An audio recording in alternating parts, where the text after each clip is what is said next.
The metabolic adjustments to exercise is a very important module because it lays down the foundation for our understanding why certain fuel substrates are utilized under different types of exercise. So the objectives for this module are to understand how ATP is produced utilizing glycolysis, so that's non-oxidative metabolism, as well as oxidative metabolism, which will include looking at pyruvate and its role in exercise, lipids, and proteins. We'll also look at the control of metabolism so that we can get a better understanding of why certain fuel substrates are utilized and the mechanism behind those choices. We'll also look at various activities and how fuels are utilized under those conditions. The big question here is simply, how do you supply energy or ATP for all of these activities? That question comes down to the demand for oxygen. When we begin to exercise, that imparts a demand on our bodies for oxygen. It all revolves around the demand for oxygen and how we supply oxygen to the working muscle. So let's take a look at this graph. On the y-axis, we have V.O2 in liters per minute. That's oxygen consumption in liters per minute. The dot over the V is what denotes that this is on a per minute basis. So what is VO2? Well, this is oxygen consumption. This is the amount of oxygen that we are consuming at the level of the mitochondria. On the x-axis, we have time in minutes. So at rest, we have an oxygen consumption of 3.5 milliliters per kilogram of body weight per minute. That's the amount of oxygen that 1 kilogram of our bodies is consuming on a per minute basis. This is what we refer to as 1 metabolic equivalent, or 1 MET for short. So this is essentially the amount of oxygen that we're consuming at rest. It's important to note that if you're going to compare oxygen consumption between two people, it needs to be on a per kilogram basis, because weight, since everybody weighs different amounts, will have an effect on the amount of oxygen you consume. So on a per kilogram basis, this milliliters per kilogram per minute, that is what we refer to as relative oxygen consumption.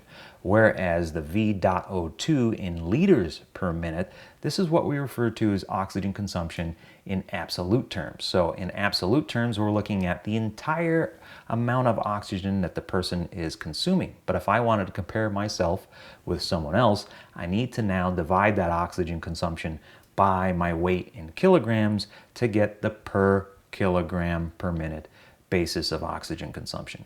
So at rest, we're consuming 1 MET.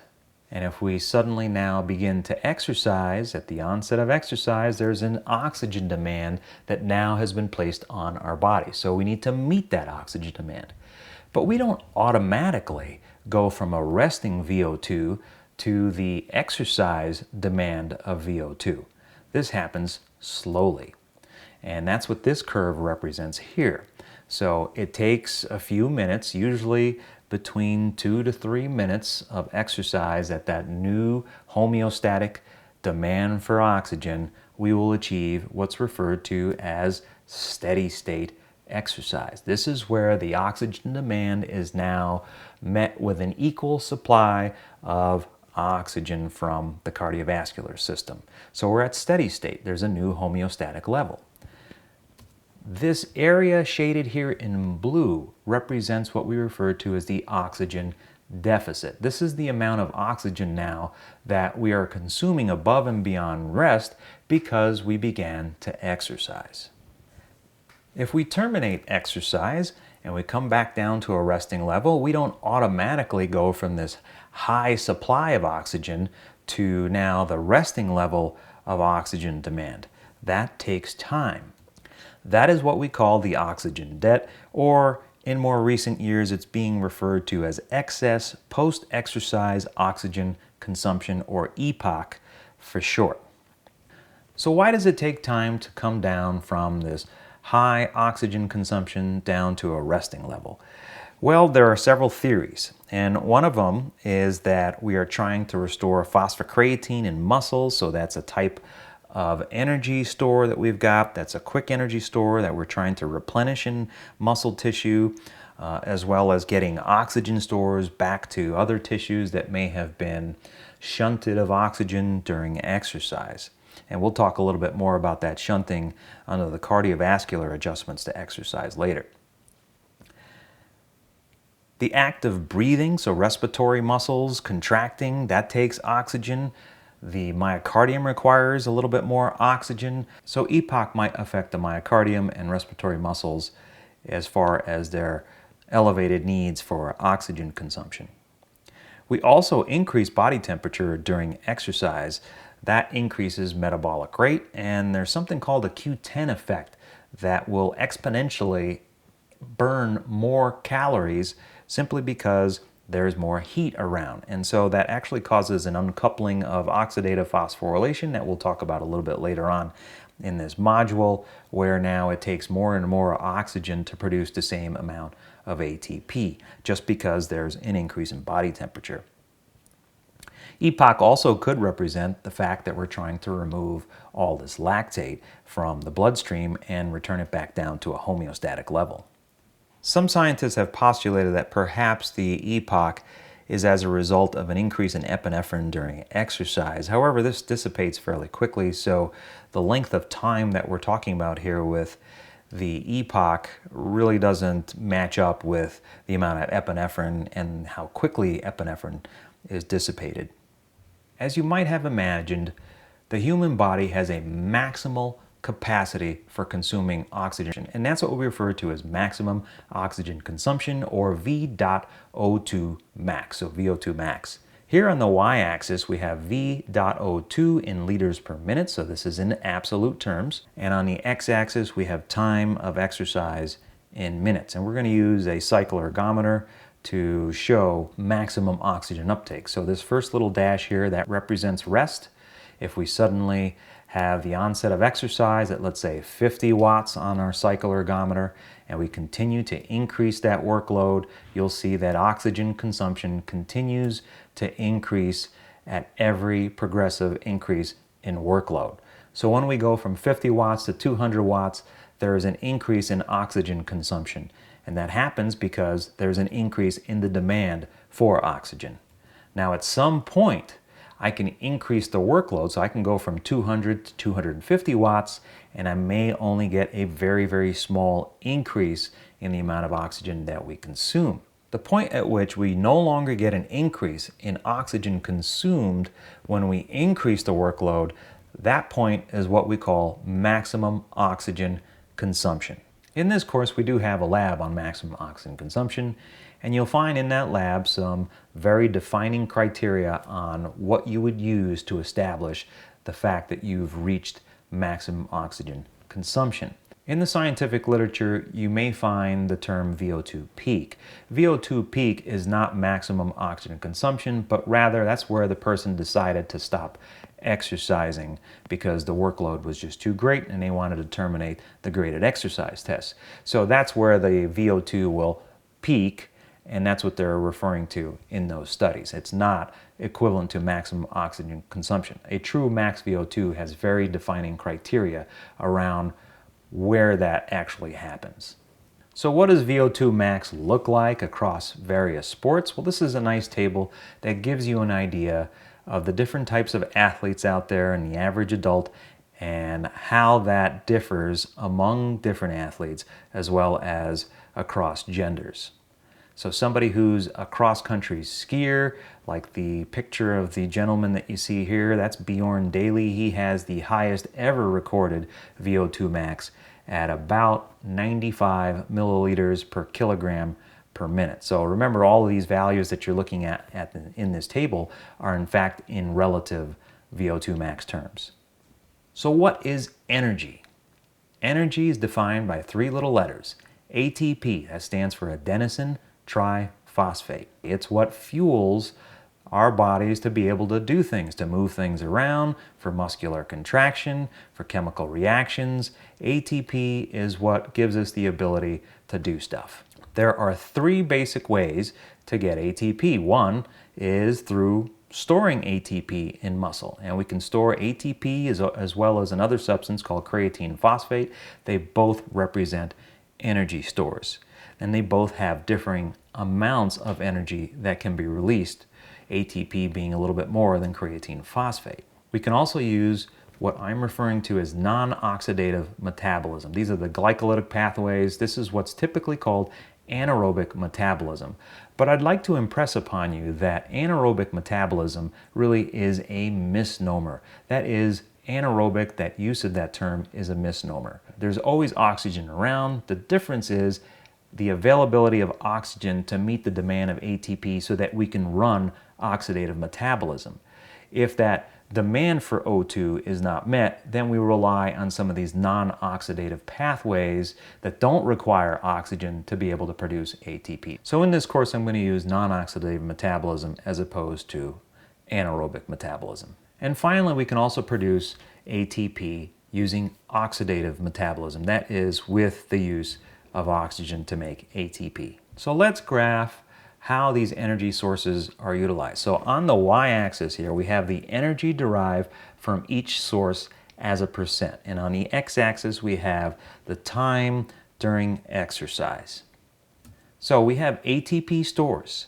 Those are used up fairly quickly, maybe 10 to 15 seconds of exercise, and they're gone. Then we also have creatine phosphate stores, again about 10 to 15 seconds, they're done. So maximally between ATP and creatine phosphate stores, we only have about 30 seconds at best in terms of energy stores. So we have to consistently find mechanisms to replace those energy stores, otherwise we'd simply run out. This is where glycolysis comes in.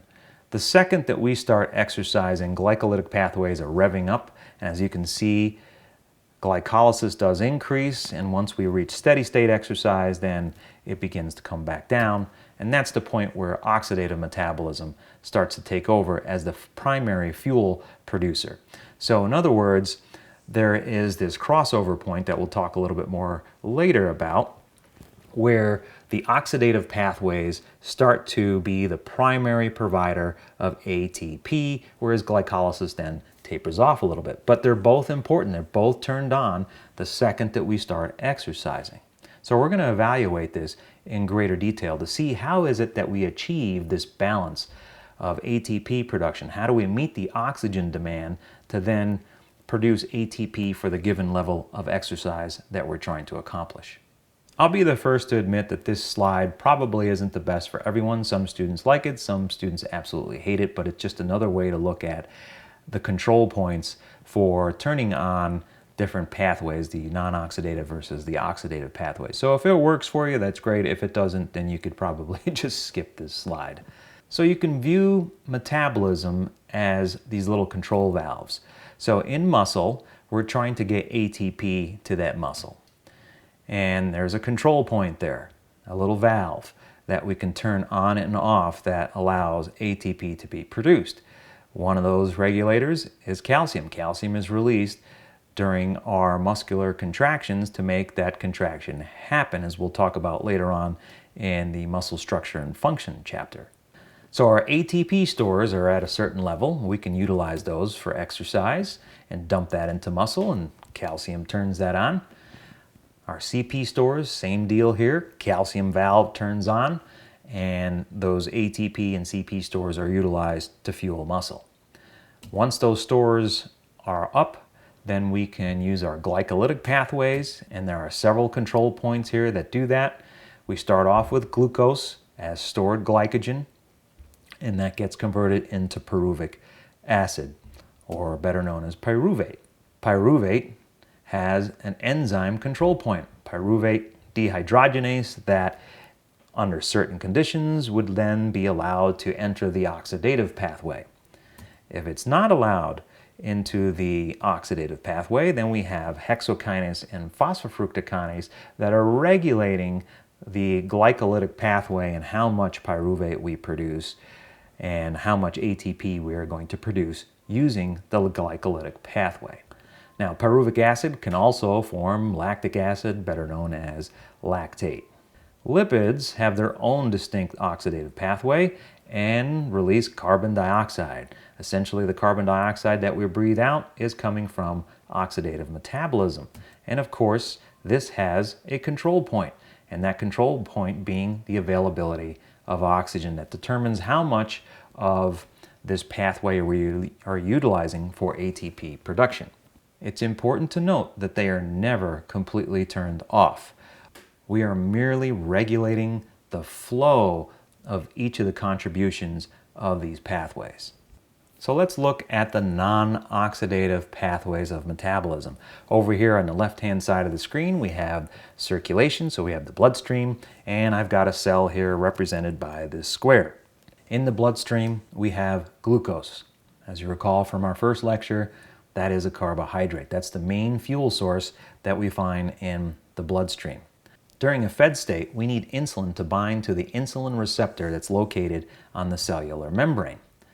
When that receptor binds to insulin, that stimulates hexokinase to essentially tack on a phosphate to the glucose. And it does so by utilizing an ATP, and we're left with ADP. So we go from adenosine triphosphate, 3 phosphates, to adenosine diphosphate. So 2 phosphates remaining on that molecule. So hexokinase is the enzyme that phosphorylates glucose. So glucose now has a phosphate attached to it, and we call that glucose 6-phosphate. So it's now in the cell. Now this is a very important concept to come away with. So if I want to maintain glucose entry into the cell, I need to make sure that I maintain a high to low concentration gradient. So one of the purposes of phosphorylating glucose, or just simply tacking on a phosphate to that glucose, is to make glucose look a little bit different. So that maintains a high to low concentration gradient. Glucose 6-phosphate in this fed state will now be put away as glycogen via the enzyme synthetase. So if you have a plate of pasta or rice rich in carbohydrate, we're going to have a huge influx of glucose into the bloodstream, which then is all going to be driven into muscle tissue as well as the liver. So the 2 primary sources of glycogen storage are going to be the liver. So the liver takes its fair share, about 100 grams, and then the remaining of those carbohydrates will go into muscle tissue, about 400 grams worth. These reactions can also run in the reverse direction. We can take muscle glycogen and via phosphorylase, break it apart to release glucose 6-phosphate. Glucose 6-phosphate can then be converted into fructose 1,6-biphosphate. There are a lot of chemical steps that I've eliminated from this figure to simplify it and also to focus in on what's really important, and that is the control points. Because if you can understand these control points, then you understand why metabolism is being upregulated or downregulated based on the conditions that the person is encountering as far as oxygen demand is concerned. In this step where we convert glucose 6-phosphate to fructose 1,6-biphosphate, we use an ATP here because we're stripping off the phosphate from ATP and tacking it on the glucose 6-phosphate. So now this glucose molecule has 2 phosphates on it. Why is this triangle here? The triangle represents where fructose 1,6-biphosphate is actually broken into 2 equal halves. So you have 2 equal reactions happening at the same time, which is not going to be shown on this figure. So there are again a whole bunch of chemical reactions here that we're not going to concern ourselves with, but the end product that we do need to understand is pyruvate. That's the last step of glycolysis. In the series of chemical reactions that convert fructose 1,6-biphosphate to pyruvate, we utilize something called nicotinamide adenine dinucleotide, or NAD for short, to essentially capture electrons. Those are the hydrogen ions that you see here. So we take NAD, tack on an electron, and we now end up with NADH. That's important because in doing so, we produce ATP. So we actually get 2 ATP from this reaction, which would total 4, because remember, there are 2 equal reactions happening at the same time. So if we look at the grand total score here, we've produced 4 ATP. However, we've utilized to ATP in making these ATP. So if I utilize glucose right from the bloodstream, which can happen during exercise, and I'll talk about that in a minute, we are using 2-ATP. So we're netting 2-ATP even though we've produced 4-ATP. The benefit of utilizing muscle glycogen for ATP production is I've already paid for that glucose to come inside the cell in terms of ATP. So I'm going to net 3 ATP versus only 2 ATP when I utilize glycolysis starting with muscle glycogen as opposed to drawing glucose in from the circulation. Pyruvate can then go on to oxidative metabolism by converting into acetyl, which is a 2-carbon unit, and then entering the TCA cycle. But it also can be converted into lactate. You may see lactic acid used, and I certainly use that synonymously with lactic acid. However, they're not. Lactate is the conjugate base of lactic acid, and from a chemist's point of view, they even argue that lactic acid doesn't even exist. There's a really interesting article that I've got that I'll post online for you guys to read and take a look at, and how, from their point of view, again, it just doesn't exist. So there's debate, although I will warn you that in exercise science, a lot of us do use lactic acid. The point being is that lactic acid doesn't last very long if it does exist and is converted very quickly to lactate. Lactate is a very important chemical that is produced during glycolysis, and it does 2 things. One, it makes pyruvate look different. So pyruvate concentrations will now decrease, which will allow glycolysis to continue running. If you just allowed pyruvate to build up, it would actually shut down glycolysis by downregulating the amount of PFK, or inhibiting PFK. The other thing that lactate formation does is that it strips off the hydrogen ions from NADH, which frees up more NAD. So think about that now.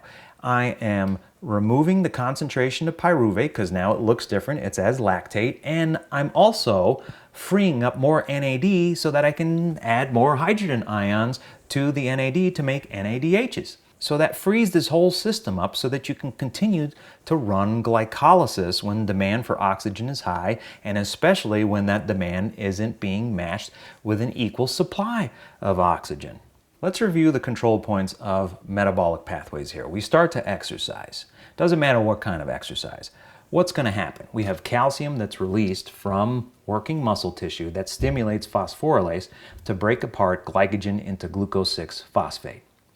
Glucose 6-phosphate then is converted into fructose 1,6-biphosphate via PFK. So what upregulates PFK? We have a couple of things that upregulate it. We have ADP, adenosine diphosphate. So as we're working, our muscles are contracting, it's requiring ATP. We're using up the ATP that's available, and now there's a higher concentration of ADP. That stimulates PFK to do more of its job. That increases or upregulates the amount of PFK. We also release inorganic phosphates. So those phosphates that we're breaking off to release the chemical energy that's used for mechanical work, that also upregulates PFK. So that stimulates it and causes glycolysis to upregulate, to do more, to produce more ATP via the glycolytic or non-oxidative pathways. Now let's just take this in the other direction. How do we know when to slow glycolysis down? Well, we slow glycolysis down when there are a lot more ATP and CP molecules hanging around. That tends to slow down PFK. Now, as we'll talk about a little bit later on, oxygen will also slow down PFK. So we can regulate metabolism via PFK, mainly PFK here, by the metabolites. That is, all of the byproducts that are being produced, or lack thereof, or oxygen delivery, by upregulating or downregulating PFK. That is going to increase or decrease the non-oxidative pathways. The last part that I want to add here is that of exercise and its effect on circulating levels of glucose in the blood. Now, I hinted earlier that we can take glucose out of the bloodstream and bring that into the cell. And that happens as a result of contracting muscle. So working muscle releases what mineral again? Calcium, right? So calcium not only stimulates phosphorylase, but it also stimulates a transport protein. GLUT4, the GLUT4 transport protein, will mobilize from the inside of the cell and actually go to the periphery, to the cellular membrane, which then allows that transport protein to grab glucose from the bloodstream and drag it into the cell, independent, and this is really important, independent of insulin. So it doesn't require insulin release at all. We can just pull it out from the bloodstream via this GLUT4 transport protein. So think about how you might utilize this with someone. Let's say you have a patient who has diabetes, right? They have a problem regulating blood glucose. So you could actually have them exercise. Something as simple as walking, if they're not already doing that, will help them drag glucose out from the bloodstream and into the cell so that it can be utilized for ATP purposes. So that's a huge benefit of exercise. And if I were to ask you, how can exercise help someone with diabetes? This is your response. You could say that it will help regulate blood glucose a little better, help lower those blood glucose levels. Let's take a moment to review pyruvic acid or pyruvate metabolism. We can take pyruvic acid and convert it into lactic acid, also known as lactate. And this is important because we don't just waste lactic acid, we can actually utilize it for energy purposes. The lactate gets put out into the bloodstream and will go to the liver and will be converted back into glucose by the liver, and then that glucose can get dumped into the bloodstream. That's called the lactate shuttle. We can also take pyruvic acid and convert it into alanine. Alanine is an amino acid that can be sent out into the bloodstream, and then it will eventually hit the liver. The liver will remove it from circulation and convert it back in to glucose. That's called the glucose-alanine cycle. Pyruvic acid also can be converted into acetyl, which is a 2-carbon unit. So these are the 3 choices that pyruvic acid can make as far as what it's going to become. And that is all dictated on how much oxygen is available to meet the demand for oxygen in the working muscle. Let's talk more about lactate. Lactate in the scientific literature is used for basically 2 things. One, it indicates the level of exercise intensity, so how hard someone's working. And it's also predictive of fatigue, especially at a certain level. Once we reach that level, then we can expect fatigue to ensue quickly thereafter. So on the y-axis here, we have blood lactate concentration in millimoles per liter. And on the x-axis, we have incremental exercise as a percentage of VO2 max. All of us at rest have a certain amount of lactate floating around in the bloodstream. It's just a part of normal metabolism. As we begin to exercise, that level increases. But at some point, the linearity is broken and it becomes more exponential in rise and more U-shaped of a curve. That point is called the lactate threshold. So this is where we start to see lactate accumulate in the bloodstream. Once we reach 4 millimoles per liter of blood lactate, we call that the OBLA, or the onset of blood lactate accumulation. And so at that point then we can start to see decreases in performance as those levels begin to increase. The lactate threshold and the OBLA tend to happen in untrained individuals between 50 to 60% of VO2 max, whereas a trained individual is going to have a little bit more buffering capacity of that acid that's accumulating in the bloodstream, and they'll reach this point at about 65 to 80% of VO2 max. So why does the OBLA happen? Well, again, it's because there's a low delivery of oxygen to muscle that can't keep up with the demand for oxygen. You also have glycolysis that's been upregulated tremendously, so there's a lot more pyruvate that's being produced, which then needs to be converted into lactate to keep that going. Otherwise, we'll slow down in our production of ATP. We also start to recruit more fast motor units. These are the motor units that don't require as much oxygen and therefore rely on the non-oxidative pathways more.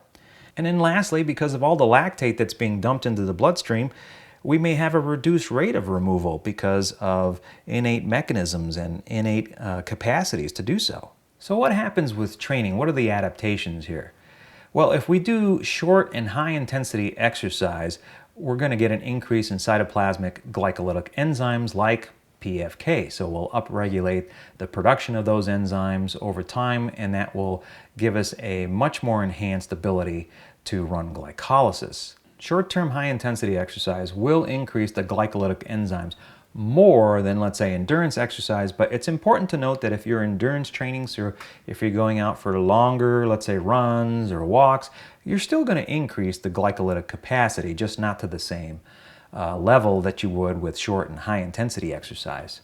So if you look at these diagrams down here at the bottom, the one on the left hand side on the y-axis, we have a variety of the enzymes that are in glycolysis. Let's take a look at the figure on the left. On the y-axis, we have varying components that are a part of the non-oxidative pathway. So we have MK activity. I haven't talked about myosin kinase, but myosin kinase is the enzyme that facilitates ATP binding to the myosin head so that it can energize the sarcomere head so that you can have contraction. We'll talk more about that once we get the muscle structure and function. We can increase the amount of ATP available. I didn't talk about ATPase, but ATPase is the enzyme that actually facilitates the breakdown of ATP. We have creatine phosphate kinase, which is the enzyme that is specific to creatine phosphate to break apart the phosphate off of the creatine. And then, of course, we have phosphocreatine stores, and we have PFK activity in glycolysis. So you can see that all of this is ramped up, particularly PFK activity. That enzyme is tremendously upregulated. So that's going to increase our ability to perform short duration, high intensity work. So we get better at making ATP under conditions where the oxygen demand is high, but yet we can't deliver an appropriate and equal amount of oxygen to make ATP via those oxidative pathways. The figure on the right-hand side of the screen shows us myoglobin content, glycogen oxidation, and fat oxidation, and mitochondrial number on the y-axis. So if we did training for 5 days per week for 12 weeks, this is what would happen. We'd get a tremendous increase in the amount of oxidative capacity of working muscle as well. Now this is really interesting because even though in this study we're doing high intensity interval training, we can still ramp up the oxidative capacity of the working muscle. So just because we're emphasizing the non-oxidative pathways, we're also forcing adaptations that give us the ability to be more oxidative.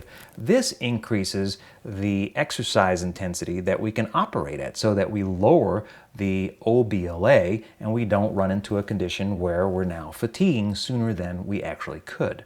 So we've adapted. Let's take a moment to review the metabolic regulators of non-oxidative metabolism. ADP and inorganic phosphate are both going to stimulate PFK. Why do we have a bunch of ADP and inorganic phosphate hanging around? That's because the muscles are contracting and they're using up ATP. So that increases the metabolites, ADP and inorganic phosphate, which then stimulates PFK to upregulate glycolysis. So we pick up the speed at which glycolysis is operating at and producing ATP. Calcium is also released because the working muscle utilizes calcium to get that cascade of events of muscular contraction to happen. So calcium is stimulating phosphorylase at the same time. Now don't forget, calcium also stimulates the GLUT4 transport protein to go to the periphery of the cell so that we can also bring in glucose from outside of the cell.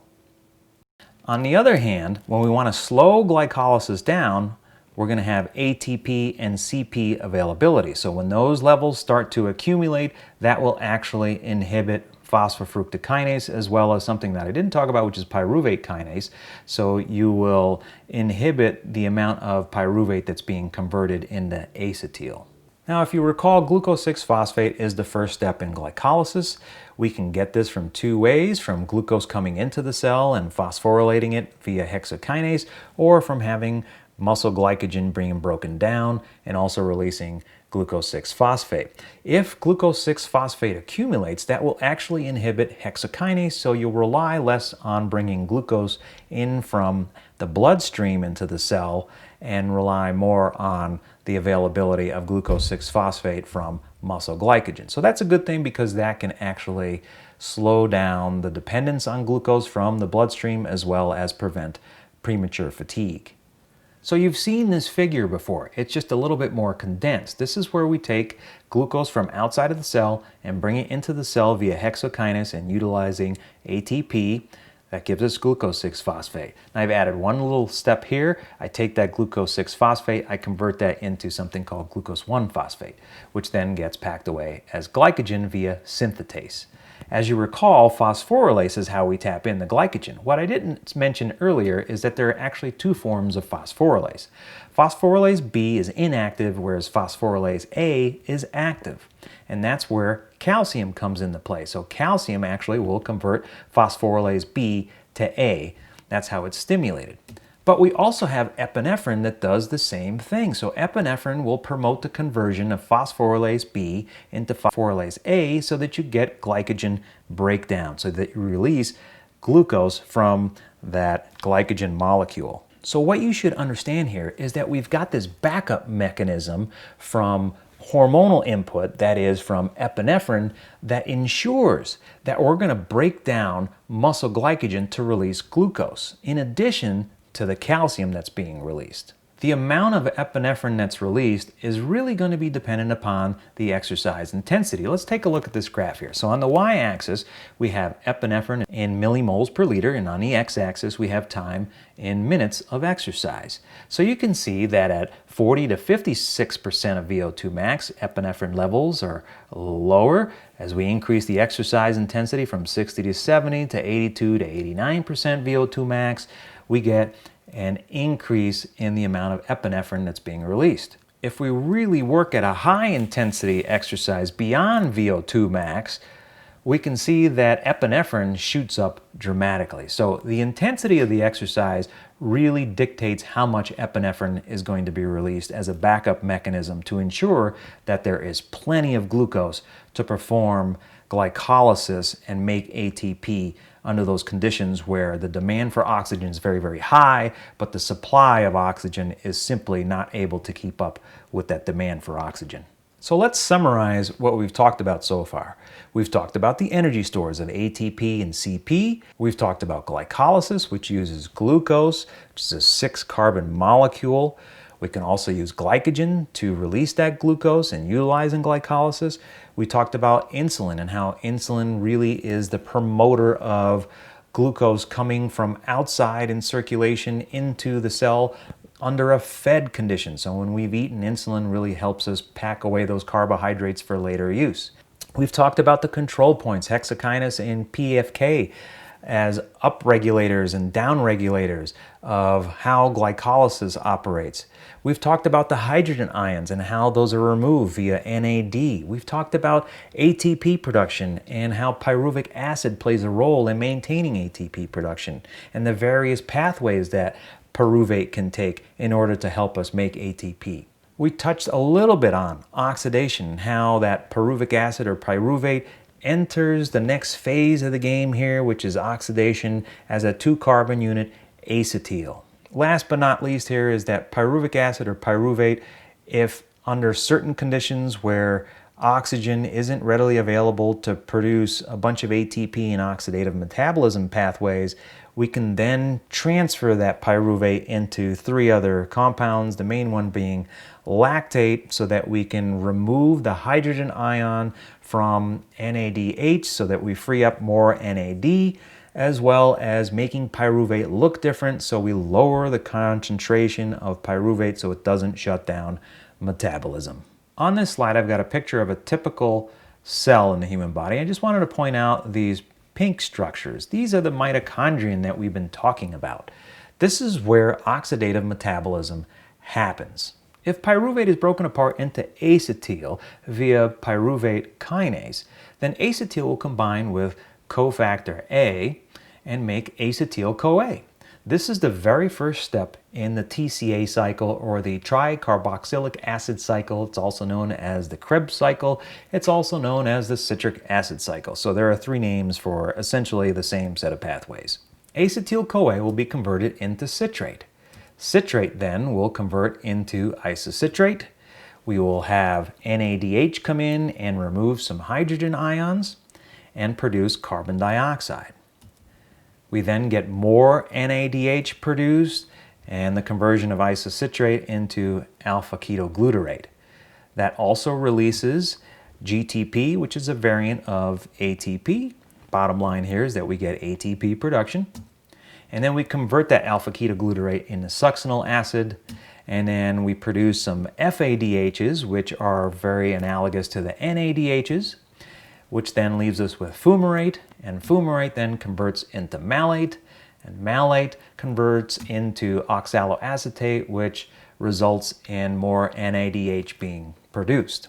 The point is not to memorize all the steps in this cycle, it's to point out a couple of key features of this cycle that are relevant to our understanding of how metabolism is regulated. The first of which being all of those NADHs and FADHs. We are going to utilize those in the next step, which is the electron transport chain. Those are important in the production of ATP. The other component here to remember is citrate or citric acid. This is an important compound because it's actually going to inhibit PFK. So think about this. We have the TCA cycle that now is going to ramp up. It's going to be upregulated because we have a lot more acetyl coming in from glycolysis. Plenty of oxygen around means that we can upregulate the citric acid cycle. And of course, we're going to produce more citrate or citric acid. That citrate is going to have a negative impact on PFK. So it's going to tell PFK to slow down. It's going to say, hey, that's all right. We've got this. We can handle this now that there's plenty of oxygen around, so let the citric acid cycle do its job. In the electron transport chain, we're going to utilize those NADHs. We're essentially going to strip off that hydrogen ion, those electrons, by giving it to FAD. And when I do that, that now pumps out some ATP. I can continue to do this. FADH then passes its electron to cytochrome B, which then gets converted into B, and then it goes C to C. That pumps out some ATP. We continue to do this. We keep passing the electron along this chain until eventually, as we're producing ATP, we can no longer do that, and we use oxygen as the final electron acceptor. So the reason why we breathe oxygen is right here, so that we can catch that last electron in the electron transport chain, and the end product of producing ATP, other than the ATP being produced, is going to be metabolic water. We produce about 200 milliliters of metabolic water every day under non-exercising conditions. So there are 3 points that I want you to come away with understanding here.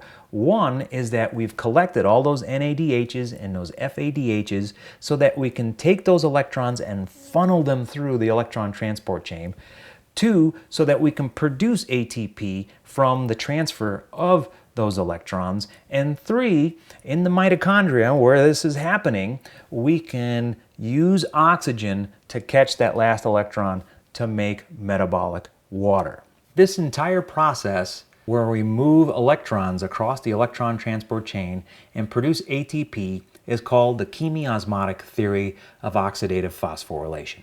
So let's review our metabolic regulators.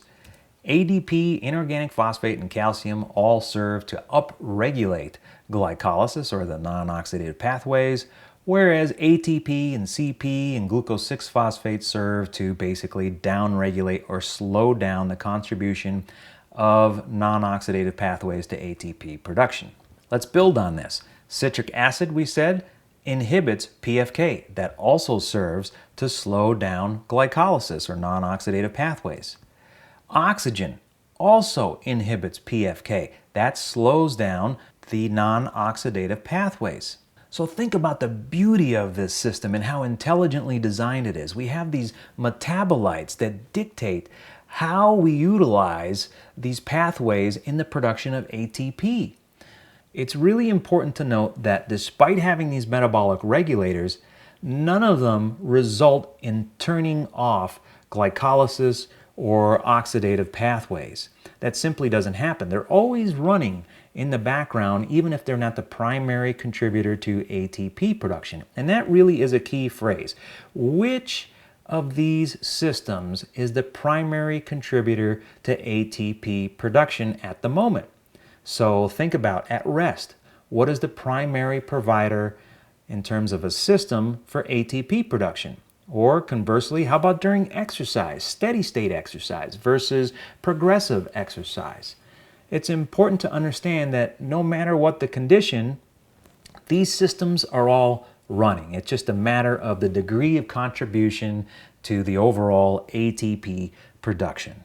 An example that one of my professors used to use to explain why we don't turn these systems off is that of robbing a bank. Now, I don't condone that anybody go out and rob a bank, but you wouldn't want to turn your getaway car off. You want to leave the motor running so that when you go in and rob the bank and you come out, it's ready to go and you can take off. Same thing with these pathways. You don't want to turn off glycolysis completely. You don't want to turn off oxidative metabolism completely, because you never know when the demand for oxygen is going to change and that you're going to need to rely on that particular pathway to provide you with ATP production. So if you're going for a walk and suddenly now an animal approaches you and you're trying to run away from it, well, it's great that you have glycolysis still operating, because now you can easily, at least more easily, upregulate that and depend on those systems to provide you with ATP. So you never want to shut any of these systems off. Thus far, we've only talked about carbohydrates and how they're utilized for exercise. So let's shift gears a little bit and talk about where lipids play a role. If you recall, triglycerides are the main form of lipid that we ingest. That is what we call or refer to as fat. And they include a glycerol backbone with 3 fatty acids attached to that backbone. Hepatic lipase and lipoprotein lipase are the enzymes that are responsible for breaking apart triglycerides into their constituents, so glycerol plus the 3 fatty acids. Hepatic lipase is found in the liver, whereas lipoprotein lipase is found in circulation. I'm just going to call them lipases so that we don't get too confused here. So lipase is going to be activated by epinephrine. And as we saw earlier, as we exercise, we do get varying levels of epinephrine released. Lipase is also inhibited by insulin. So during a fed state, we're not going to break apart the triglyceride. We don't need those fatty acids because we've been fed. Now we're trying to put all of those nutrients away for later use. However, during exercise, since we do get the release of epinephrine, epinephrine is a breakdown hormone, and it's going to facilitate the release of fatty acids into circulation so we can utilize them to make ATP. During exercise, we have free fatty acids, so those fatty acids that are now not attached to the glycerol backbone are transported to cells, particularly in this case, muscle cells, for ATP production. How do we get them there? They can be transported on albumin. Albumin is a protein that has a variety of functions in the human body, but is circulating and can piggyback these fatty acids to cells, as well as on lipoprotein particles like LDL and VLDL, as well as HDL. These all serve to transport free fatty acids to cells. The uptake of fatty acids or free fatty acids depends on really 2 things. One is increased blood flow. So the higher the blood flow to the working muscle, the more fatty acid I can deliver to that working muscle. It also depends on the concentration of fatty acids. So the more that I can put into circulation with the combination of increased flow, the more fatty acids I get to the working muscle.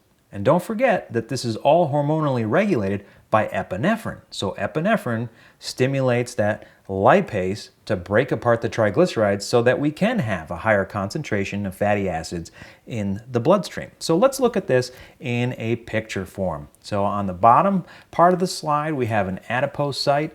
So that is a fat cell.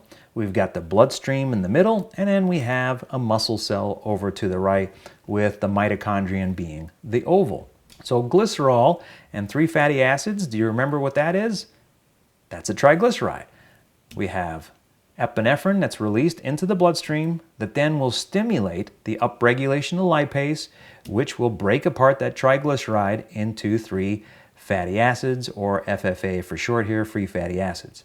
Those fatty acids are delivered to working muscle cells, which will enter that cell and then enter the mitochondrion for what we refer to as beta oxidation, or essentially the oxidative pathways. So that is the TCA cycle and the electron transport chain. One last important point to make here is that epinephrine does have a cousin, norepinephrine, and during exercise at about 50 to 65%, when the levels of epinephrine are rising, you also get about 20% norepinephrine being released to have the same overall effect of not only activating lipase to break apart these triglycerides, but don't forget, we're also getting the conversion of phosphorylase B into phosphorylase A to promote glycogen breakdown.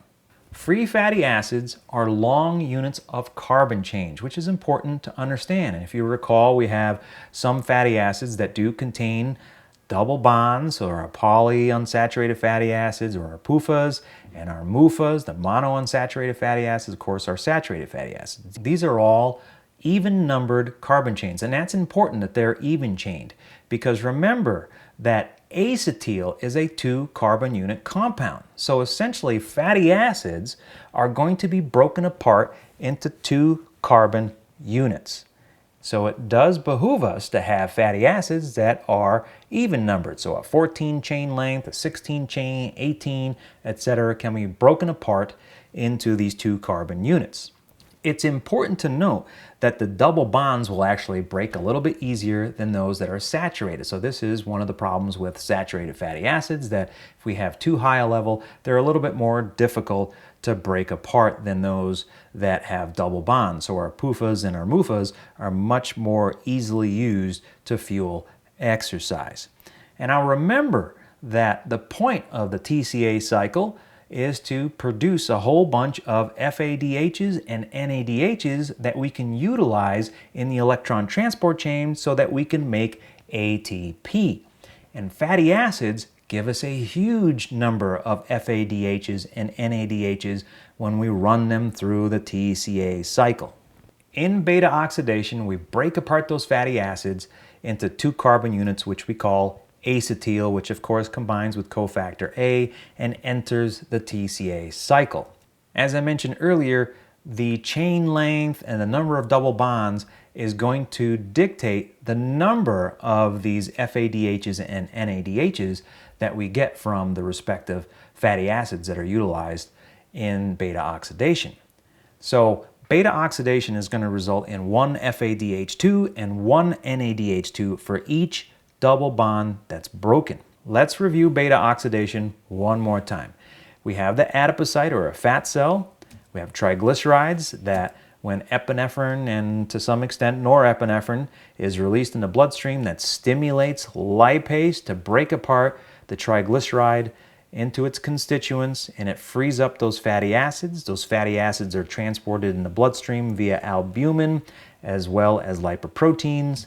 They enter the muscle cell, that then enter the mitochondria and begin the process of beta oxidation. The 2-carbon units of acetyl from the beta oxidation of fatty acids will then combine with cofactor A to make acetyl-CoA, which then will be utilized in the TCA cycle. Now, we shouldn't forget that we are also getting acetyl units from our non-oxidative pathways, that is, from taking glucose 6-phosphate and converting it to pyruvic acid. That pyruvic acid then can enter the TCA cycle as acetyl-CoA as well. Remember that the importance of the TCA cycle is to produce NADHs as well as FADHs that are utilized in the electron transport chain. I will make a note here too that beta oxidation is the breaking apart of those long fatty acid chains into the 2-carbon units. In that process, you also release NADHs and FADHs that are utilized in the electron transport chain for ATP production. In the laboratory, we can measure the amount of carbon dioxide produced and then also determine how much oxygen was utilized. And we can look at the ratio of carbon dioxide to oxygen produced. That's called the respiratory quotient. The respiratory quotient tells us how much carbon dioxide versus how much oxygen is produced and what that ratio is. The closer we are to 1.0, then the more carbohydrate we're using. The closer we are to 0.7, the more lipids that we're using. You should also note that the respiratory quotient is also known as the respiratory exchange ratio. And again, it all means the same thing. The amount of CO2 produced, divided by the amount of oxygen consumed, or if you want to express it in shorthand, V dot CO2 over V dot O2. We can graph respiratory quotient or the respiratory exchange ratio and look at what the contribution of lipid versus carbohydrate is going to be. On the y-axis, we have the respiratory quotient. On the x-axis, we're going to be looking at the time of exercise. In particular, we're looking at long-term exercise. So this is maintaining exercise over a long period of time, in this case, over the course of 60 minutes. At the onset of exercise, you can see that the RQ increases because of the demand for oxygen and the dependence on non-oxidative metabolism for ATP production. As we approach steady state exercise, we have more and more reliance on lipids because oxidative metabolism is contributing more and more to ATP production because we are able to deliver sufficient oxygen to the working muscle to be able to utilize those oxidative pathways for ATP production. When we look at RQ during progressive exercise, so in this example, what we're seeing is increasing the exercise intensity without reaching steady state. We're just continually making it more and more difficult by increasing the load. On the y-axis, we still have the respiratory quotient, but on the x-axis, we have the load or the intensity of exercise. So what you see is in the beginning, we have a reliance on carbohydrate that then dips a little bit and we start using more lipids for fuel. But then at some point, that load becomes too great as far as the oxygen demand and not being able to keep up with it. And we have a rise in the use of carbohydrates as the primary substrate for ATP production. All of this brings us to the crossover point. On the y-axis, we have the percent energy from fat and carbohydrates, and on the x-axis, we have exercise intensity listed as a percentage of VO2 max. So as you can see, early on in exercise, we have a combination of both fat and carbohydrates, and at some point, they start to change. So fat starts to decrease, carbohydrates start to increase. At about 35 to 40% of VO2 max, we have the crossover point, and that is where carbohydrates now become the predominant fuel source versus lipids to make ATP. So there's less reliance as we increase the exercise intensity on oxidative metabolism and more reliance on non-oxidative pathways to produce ATP. In the first module, I started to talk about energy efficiency.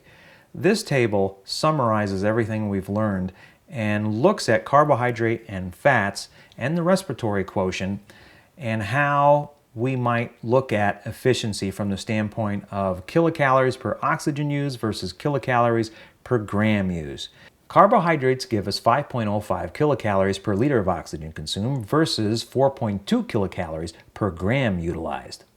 Fat gives us 4.7 kilocalories per liter of oxygen used versus 9.5 kilocalories per gram.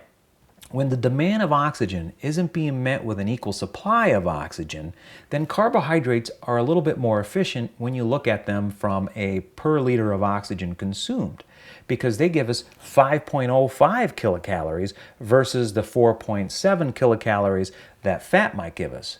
Conversely, when there's plenty of oxygen being delivered on a per gram basis, we're going to get way more ATP out of chopping up a fatty acid versus carbohydrate.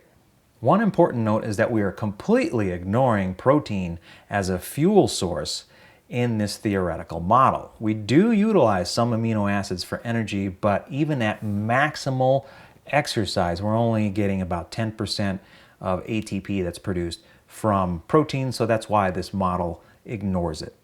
The take-home message here is that when oxygen delivery may be limited, carbohydrate is more efficient to use for ATP production. Let's take a look at the effect that diet has on a respiratory quotient. On the y-axis, again, we have the respiratory quotient. On the x-axis, we have exercise time in minutes all the way out to 240 minutes. We have three different diets here. The red line represents a very high carbohydrate diet. The yellow line represents a normal diet that's mixed with both fat, protein, and carbohydrate. And the green line represents a very high fat diet with very little carbohydrate and some protein. What does this graph tell you? It tells you two things. One is that when a diet is rich in carbohydrate, you are going to utilize more carbohydrate, whereas if your diet is higher in fat, you'll tend to utilize more fat. The second point is not as obvious, and that is folks who are consuming a high carbohydrate diet actually were able to go longer at whatever exercise this was. The folks who were on a normal diet and a high fat diet terminated their exercise prematurely.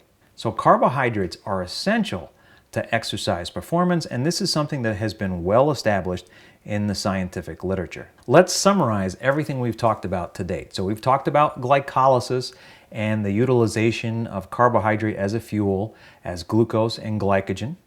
We've talked about the efficiency of the source of energy when oxygen supply is limited, and that is carbohydrate is more efficient to utilize when oxygen is not as readily available. These are all controlled by insulin, hexokinase, PFK, synthetase, and phosphorylase. Those are the key regulating enzymes and hormone that are responsible for everything involved with glycolysis. We also take these hydrogen ions and we can attach them to pyruvic acid and make things like lactate.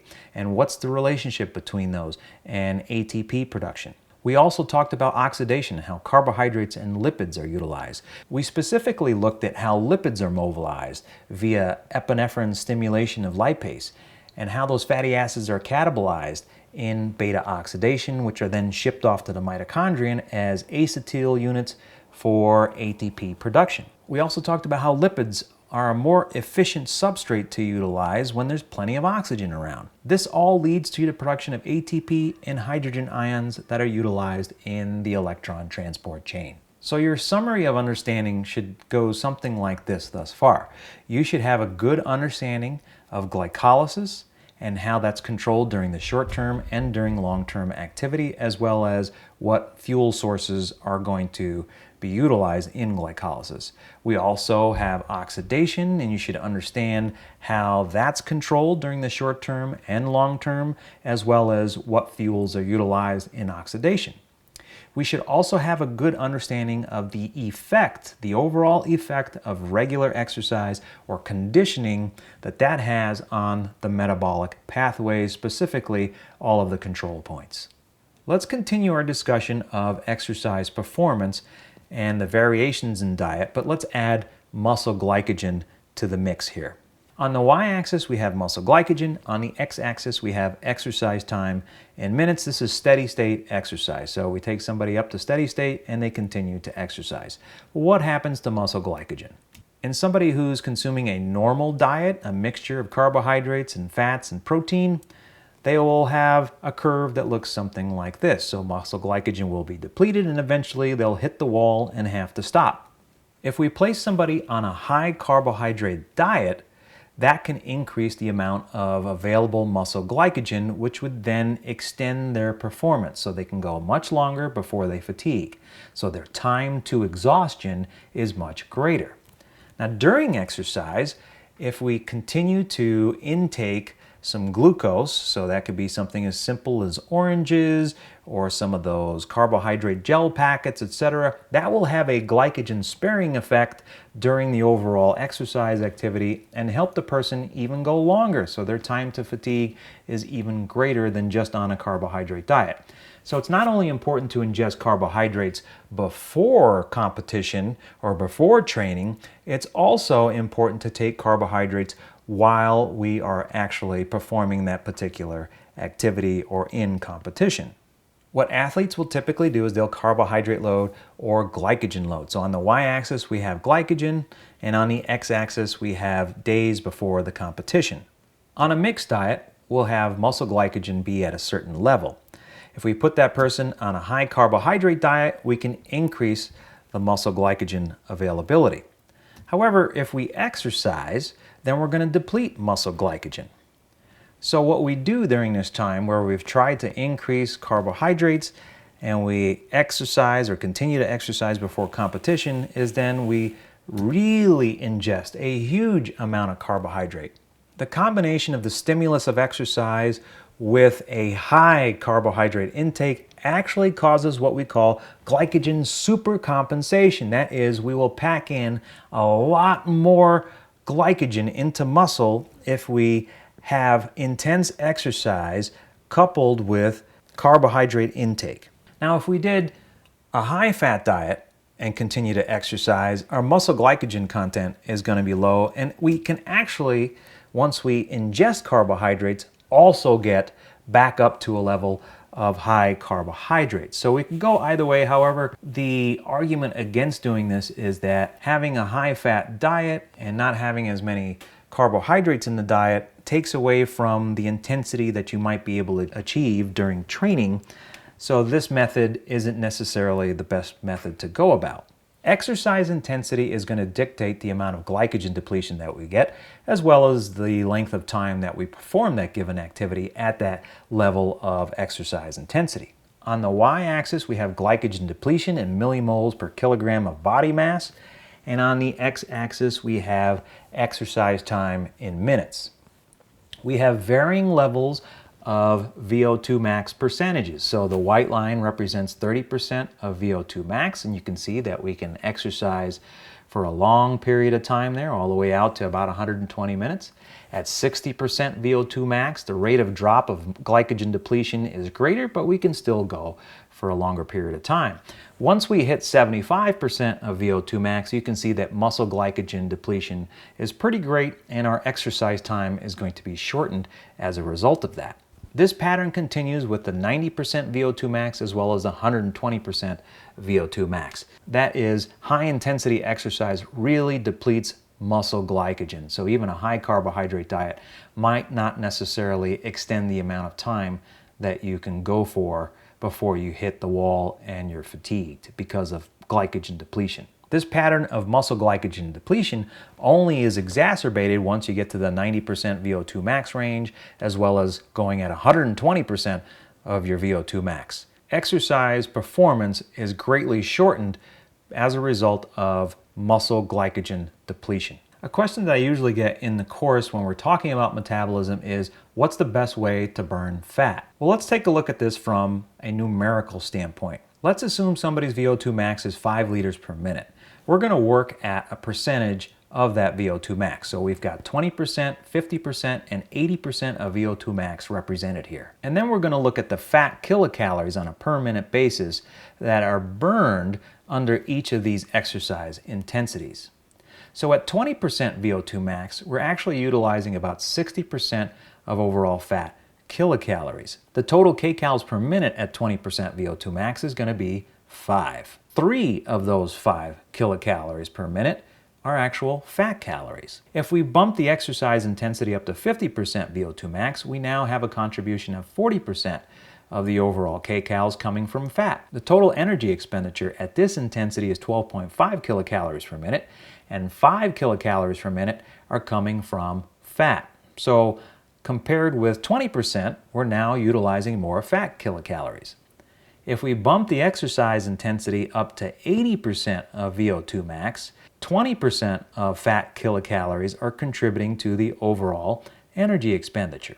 So the total kcals are now 20 kilocalories per minute, and 4 kilocalories per minute are contributing to the overall energy expenditure. When you compare the 50% versus the 80% VO2 max in terms of energy expenditure from fat, you can see that there really isn't that much difference between the 50 and 80% values. In fact, 50% VO2 max seems to be where we peak as far as overall fat contribution to the energy expenditure. The key point that a lot of people miss is that look at the overall kilocalories per minute that we're consuming at 80% VO2 max. When we think about energy expenditure and fat loss, we're thinking about tipping the scale in favor of energy expenditure. So as we take in fewer calories than we actually burn out, we will actually lose body fat. So think about it in terms of this when you look at this diagram, that what we want to do is burn the most amount of calories so that we can create a larger energy deficit. So exercising at the 80% level is going to burn far more calories overall than exercising at 50 or 20% of VO2 max. even though the fat calorie contribution in terms of the energy that's expended is going to be far less. And it seems like in this model that we're burning the most fat calories, yes, at 50% VO2 max. However, if we're talking about the practical application and looking at losing weight and helping somebody lose body fat, we really want to be looking at the total number of kilocalories burned and creating that energy deficit. Let's try to put all of what we've learned together in this one slide. We have our table of metabolic regulators. We have our adipocyte. We have our circulation here of blood, and we have our muscle cell with the mitochondrion. These are all things that we've seen before, except it's all in one slide. So let's take the example of exercise. Let's say I'm going to go out for a run. So I go from a resting homeostatic level and I start to run. What happens? How do we fuel exercise? What are the first fuels that we're going to use? Hopefully ATP and CP come to mind. So we start to tap into our stored energy reserves of ATP and creatine phosphate. Within about maximally 30 seconds, those stores are gone. Now what? What do we do? Well, we need to find a way to produce ATP. We know that muscular contraction is going to release calcium, and that's going to stimulate the conversion of phosphorylase B into phosphorylase A. That then stimulates the breakdown of glycogen, also called glycogenolysis, and that releases glucose 1-phosphate. That glucose 1-phosphate then gets converted into glucose 6-phosphate. That glucose 6-phosphate now enters glycolysis. The key regulating enzyme here is going to be phosphofructokinase, or PFK, which will then release ADP. So we're going to convert glucose 6-phosphate into glucose 1,6-biphosphate by taking the phosphate off of the ATP and tacking it onto the glucose 6-phosphate. That PFK was upregulated because of metabolites that are being produced. What are those metabolites? We have lots of inorganic phosphate that is now being released, as well as ADP that's being released, all because of a new homeostatic demand from oxygen. Where does all this ADP and inorganic phosphate come from? From the muscular contractions. This ADP and inorganic phosphate come from the fact that we are breaking apart ATP and CP at a much higher rate. That means there's a higher demand for ATP. That means there's going to be a higher demand for oxygen. But because we just started exercising and we're not at steady state, so there's not an equal supply of oxygen being delivered to the working muscle to match that demand for ATP, the lack of having oxygen allows PFK to continue to upregulate. As fructose 1,6-biphosphate continues on to the next series of chemical reactions, we split that glucose molecule into two equal halves and we will produce an equal number of ATP. Along those chemical reactions in glycolysis, we are stripping off hydrogen ions and tacking them on to NAD. As a result, we're producing ATP. Remember that we'll get 4 ATP out of these chemical reactions, but we've already used 1 ATP, so we're really netting 3 ATP at this point. This assumes that we've utilized glycogen as our fuel source. Once we get to pyruvic acid, we have several options for pyruvate. We can ship pyruvate off into the bloodstream as alanine, and that will go to the liver, so we can do the glucose-alanine cycle. We can convert pyruvate into lactic acid or lactate, or we convert it into acetyl so that it can enter the TCA cycle. Now, if we still haven't met steady state exercise, and remember, that means that we've matched the demand of O2 with an equal supply of oxygen, then we still have to rely on glycolysis as the primary ATP producer. So how do we continue to do that? If we allowed pyruvate to accumulate, that would shut glycolysis down. It would slow it right down. And that means then we wouldn't be able to continue running. So what do? We take the hydrogen ions that are on NADH and we tack them on to pyruvate that then produces lactate. And that lactate then can be shipped out to the bloodstream and shipped off to the liver, which then can recycle into glucose, which is what we call the lactate shuttle. Now this does two important things, right? It frees up more NAD and it also reduces the concentration of pyruvate, so we continue to run glycolysis. So here we are. We haven't met steady state exercise and we're continuing to produce ATP, and we have these mechanisms in place that allow us to keep running. Eventually, we are going to reach steady state exercise. At that point then, we're going to start converting more pyruvate into acetyl carbon units so that we can ship them off to the TCA cycle. So that's where we have acetyl entering the mitochondrion, combining with cofactor A to make acetyl-CoA, which then will enter the TCA cycle. Now, because there's a lot more oxygen around now, because we're matching that demand of oxygen with an equal supply of oxygen, we're going to have a lot more of oxygen available to downregulate or inhibit PFK. So oxygen will slow down PFK's role, that will slow down glycolysis. We also have citrate accumulating because it's coming from several different locations. We've got more pyruvate that is now being converted into acetyl, so that's certainly contributing to more citrate. But we also can't forget about beta oxidation. As we approach steady state exercise, remember that epinephrine is being dumped into the bloodstream and it is stimulating lipase to break apart triglycerides into its constituents, so the glycerol and free fatty acids. So those free fatty acids are floating around in the bloodstream and they're being delivered to the muscle cell. The free fatty acids undergo beta oxidation, so they're chopped up into 2 carbon units, which releases these acetyl units that then will get converted into acetyl-CoA and of course contribute to the amount of citrate that we've got available. So the whole system is gearing up for oxidative metabolism. So citrate, this accumulation of citrate, again, is going to go back and inhibit PFK. It's telling glycolysis to slow down. It's saying that, hey, oxidative metabolism, we've got it covered. We can handle the demand for ATP now. So we perform the citric acid cycle, we crank out a bunch of ATP, and remember, we're also dumping a bunch of NADHs and FADHs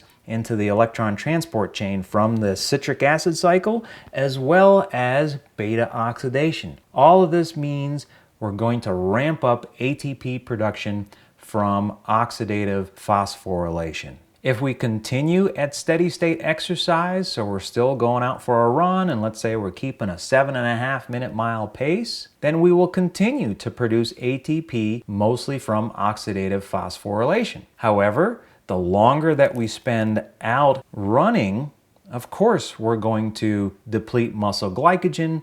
Now, one of the things that I haven't mentioned just yet is that some of the metabolites from glycolysis are actually used to produce some of the compounds that we see in the citric acid cycle. So if you shut down glycolysis, you shut down the TCA cycle.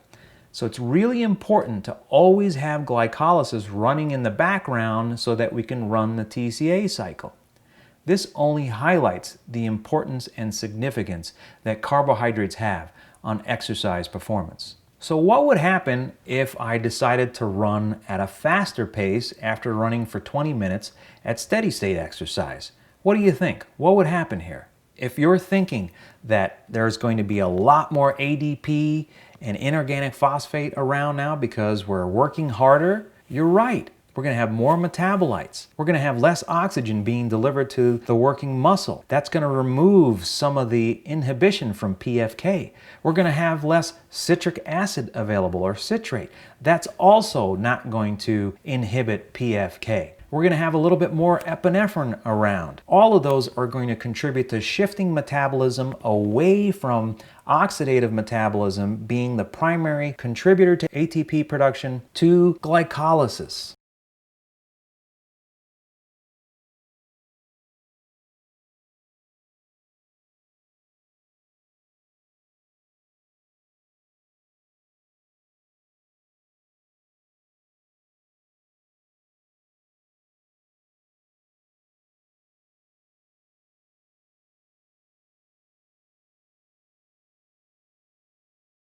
The lactate and the acidity level will cause exercise performance to decrease and we'll be forced to run slower. Now, if we just decide to go from steady state exercise and reduce our speed, what's going to happen there? We're, of course, going to reduce the oxygen delivery, we're going to reduce the amount of ATP that's necessary, and that's going to slow everything down. You're going to have all your inhibitors that are going to take over and slow metabolism down a little bit more until we decide to stop exercising and we return everything back to resting levels or that 1 met value. All of this starts in a fed state. So when we eat carbohydrates, that glucose is going to enter the bloodstream and via insulin is going to be put away into the muscle cell via glucose 6-phosphate. And the enzyme, of course, that makes that happen is hexokinase, which takes an ATP and then strips off the phosphate and tacks it onto the glucose molecule. That glucose molecule then is converted into glucose 1-phosphate, which then gets put away as glycogen via synthetase. One last point to remember is that the same calcium that is causing the phosphorylase B conversion into phosphorylase A is also stimulating GLUT4 transport protein to drag glucose from the blood vessels into the muscle cell. So that is going to also lower blood glucose levels. I know that metabolism is complicated, and I've tried to keep it simple and just focused on those metabolic regulators. If you can understand why glycolysis or why oxidative phosphorylation is upregulated or downregulated, you can apply that to any sport. And so my expectation would be that you'd be able to tell me and talk to me about what would happen if you hopped in a pool and started swimming, or what would happen if you weight trained. Would these mechanisms still apply? The answer is yes, but you should be able to think through the metabolic regulators and why would you be dependent more on carbohydrate versus lipid under varying conditions. So please remember that metabolism really is about these metabolic and hormonal regulators. That's going to dictate what substrate is used, carbohydrates or lipids.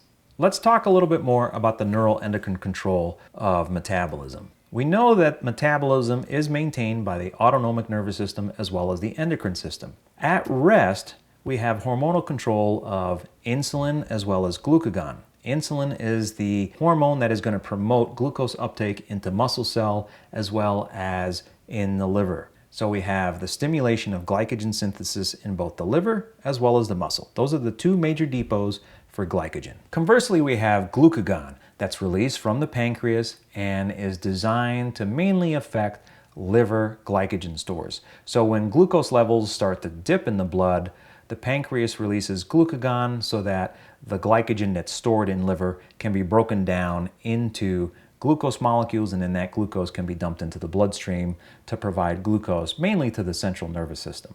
We also have epinephrine, which promotes glycogenolysis as well as lipolysis. Remember, that's the breakdown of carbohydrate and lipids respectively. Now we also have a hormone called growth hormone, which might possibly oppose the actions of insulin and therefore promote glycogen breakdown. However, the literature on that is still under investigation. During exercise, we have permissive hormones, and these are hormones that will be downregulated and allow the other hormones like epinephrine to basically be upregulated and have more of an effect than if things like cortisol were hanging around. Hormones that are fast-acting include things like epinephrine and norepinephrine, insulin, and glucagon, which all again play a role, as we have discussed, in regulating the metabolic pathways. This particular slide helps us understand the global view of what's going on as far as hormonal and substrate use during exercise. We're going to look at two conditions. We're going to look at an unconditioned athlete versus a conditioned athlete. These are going to be represented by green lines and red lines respectively. We're going to look at exercise out to 90 minutes. All the y-axes in these figures represent either a substrate or a hormone.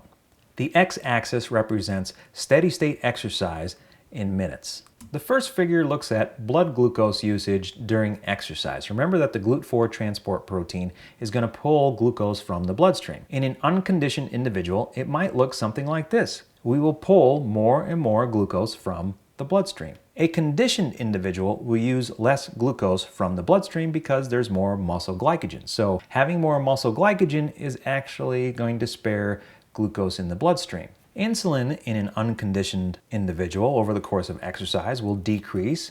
That will be permissive as far as the utilization of glucose from the bloodstream. In a conditioned individual, that insulin level will remain much higher. So that means we're going to utilize less glucose from the bloodstream. And that should make sense when we look at the glucose utilization that we just saw in the first figure. Glucagon in an unconditioned individual will increase fairly linearly. A conditioned individual will have less glucagon release, which means there's going to be less breakdown of liver glycogen.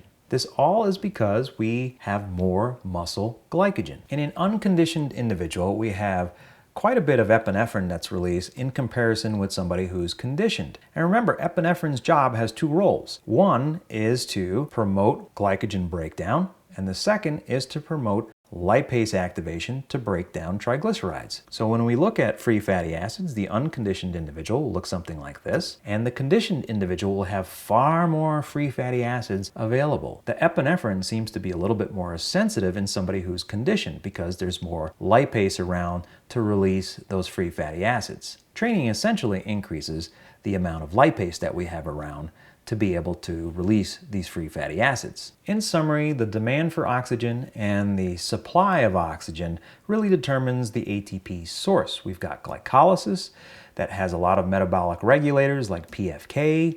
There's lactic acid production that's important to maintaining glycolysis going, which regenerates NAD and reduces the concentration of pyruvate. We have NADH2 that's formed that will be utilized in the electron transport chain.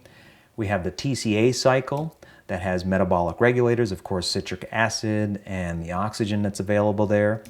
We have NADH2 that's formed. We have fatty acids that enter the TCA cycle as 2 carbon units that then will form more NADH and FADH2 that then are utilized in the electron transport chain to produce ATP. And of course, we have oxygen as the final electron acceptor. So the next time you go out and exercise, I'd like you to think about the hormonal and metabolic regulators and what fuel substrates you're utilizing to produce ATP under those conditions. This is really going to help deepen your understanding and knowledge of metabolism. So I've got a couple of problems here for you guys to work on. These are also exemplary of how I expect you to think about this stuff for an exam. In the first scenario, we have phase 3 of a cardiac rehab program where somebody is jogging for 20 minutes at 50% of peak exercise capacity. In the second scenario, we have a circuit training program. So they're going to lift 2 sets for 3 minutes. They're going to rest for 1 minute. They're going to run for 5 minutes, and then they're going to rest for 1 minute. They'll lift 2 sets for 3 minutes, and then they'll rest for 1 minute. They'll cycle for 5 minutes, etc., for a total of 25 minutes. The lifts are 8 high-intensity repetitions to maximum failure. The lifts are 8 high-intensity repetitions, and the rhythmic exercise, that is the cycling and the running, is at 70% of VO2 max. What are the primary pathways for ATP production, and what are the factors that control this choice? In other words, what are the metabolic regulators?